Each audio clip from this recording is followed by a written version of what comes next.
क्या नाम है इसका क्या नाम है? तुम्हारा नाम क्या है? इसके हाथ में तो ओम लिखा हुआ है और तुम टोपी लगा के टहल रही हो बाजार के अंदर। इसके हाथ में ओम लिखा है और तुम टोपी लगा के टहलवा रही हो, क्या साबित करा रहे हो? कव्वाली बजा रही है और कव्वाली बजा रही है बाजार में। मुसलमानों का नाम तुम बदनाम कर रही हो हैं? या तो टोपी हटा के तुम मांगो, तुमसे मना नहीं है, टोपी हटा के तुम मांगो। वीडियो तुम्हारी हम लगाएंगे, हम डाल देंगे। करेंगे क्या? ये टोपी लगा के तुम मुसलमानों को बदनाम कर रही हो, उसके हाथ में ओम लिखा है और तुम कव्वाली बजा रही हो।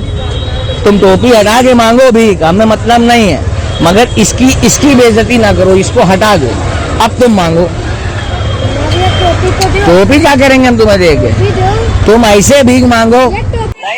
दे दे भैया, दे दो टोपी, दे दो उनको। आपको मालूम है ये टोपी क्यों लगाए हुए हैं? मुसलमान का भेष बदल करके क्यों मुसलमानों के पास जाते हैं ना, वो उसकी वजह है ना मेरे अजीज, मेरे भाई, उसकी वजह यह है कि मुसलमान देता है ना भर भर के। मुसलमान देता है। बड़े बड़े दुकानदार, जिनको बनिए की शक्ल में भी कह सकते, लफ्ज़ बनिया भी कह सकते हैं, बड़े बड़े दुकानदार, मालूम है वहां पर सिक्के रखते हैं, 1-1 रुपए के सिक्के, वो 1 रुपया देते हैं सिर्फ। लेकिन मुसलमान भर भर के देता है। मुसलमान 10 का नोट तो देता ही है कम से कम।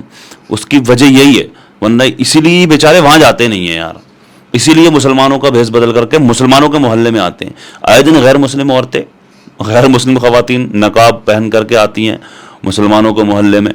उसकी वजह यही है, ये वहाँ पर तो 1 रुपया मिलता है इनको। बड़े बड़े दुकानदार, बड़े बड़े, हाँ, तो वहाँ पर 1 रुपया देते हैं सिर्फ। लेकिन मुसलमान अगर कोई गरीब भी अगर होगा ना, तो वो ये 1 रुपया नहीं देता मुसलमान ना, मुसलमान भर भर के देता है। इसकी वजह यही है, ये टोपी लगा करके, कव्वाली बजा करके मुसलमानों के मोहल्ले में इसीलिए मांगते हैं ये लोग। समझ में आ रही है बात?